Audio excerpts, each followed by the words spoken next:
اعوذ باللہ من الشیطان الرجیم، بسم اللہ الرحمن الرحیم۔ ہمارا آج کا موضوع جو ہے وہ جو شیطانی ایگریشن امت مسلمہ پہ جاری ہے، تو اس کے متعلق حالات حاضرہ کے بارے میں گفتگو کرنی ہے۔ یہ آخر شیاطین صرف مسلمانوں کے اتنے زیادہ دشمن کیوں ہیں؟ اس میں ایک واقعہ لیتے ہیں کہ جب حضرت محمد مصطفیٰ صلی اللہ علیہ وسلم نے 27 رجب المرجب کو جو ہے رات کو سفر اختیار کیا، واقعہ معراج جو قرآن کے 15 سپارے میں موجود ہے، یہ شیطان اپنی 5th جنریشن وار وہاں تک لے کر جاتا ہے۔ تو 27 رمضان کو پاکستان مارز وجود میں آیا، تو شیطان پاکستان کا اس لیے دشمن بھی ہے اور انڈیا کا دوست ہے۔ تو یہ سفر اختیار کیا اور پہلے ہم دین کی بات مکمل کر لیتے ہیں۔ تو مسجد حرام مکہ سے سفر کیا بیت المقدس مسجد اقصیٰ، اور وہاں پر جناب والا حضرت محمد مصطفیٰ صلی اللہ علیہ وسلم نے امامت کروائی، امام الانبیاء بنے، اللہ کی نماز پڑھی۔ حالانکہ وہ سب نبی پہلے آئے تھے، حضرت آدم علیہ السلام ہم سب انسانوں کا باپ ہے، اس نے بھی حضرت محمد مصطفیٰ صلی اللہ علیہ وسلم کے پیچھے نماز پڑھی۔ ہاں، شیطان نماز کا اس لیے دشمن ہے کہ پوری زمین پر وہ دھماکے کراتا ہے،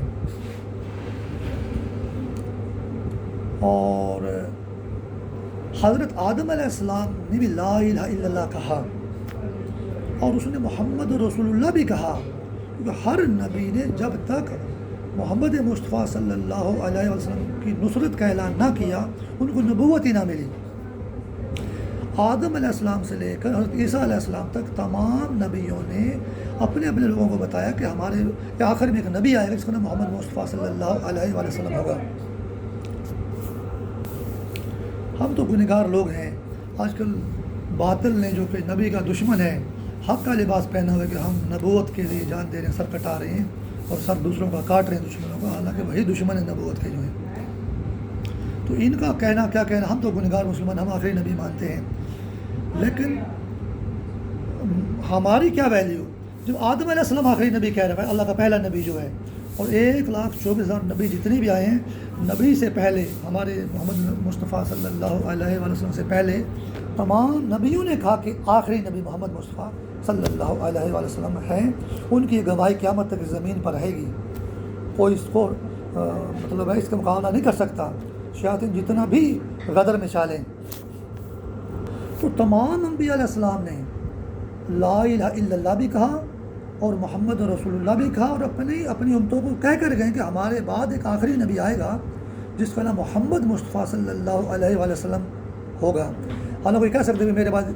مطلب اسحاق آئے گا، یا میرے بعد اسماعیل آئے گا، میرے بعد اسحاق آئے گا، میرے بعد یعقوب آئے گا، پھر طرف کرواتے جو ہے آخری نبی عیسیٰ علیہ السلام جو ہمارے نبی سے پہلے نبی آیا تھا، وہ کہتا بھی میرے بعد محمد مصطفیٰ صلی اللہ علیہ وسلم آئے گا۔ ایسا تعارف نہیں ہے، ہر نبی نے براہ راست آخری نبی محمد مصطفیٰ صلی اللہ علیہ وسلم کا تعارف کروایا کہ ہمارے بعد آخری نبی آئے گا۔ تو یہی تو وجہ کہ جب آخری نبی آیا تو وہ معراج پر گیا، تو تمام نبیوں نے اس کے پیچھے نماز پڑھی۔ اور آج میں ایک دفعہ باہر تھا سعودی عرب میں، تو میں کینیڈا ایک ای میل لکھ رہا تھا کمپیوٹر پہ، تو شیطان نے مجھ سے بھی جو نا لکھوا لیا کہ جی ابراہیم علیہ السلام اور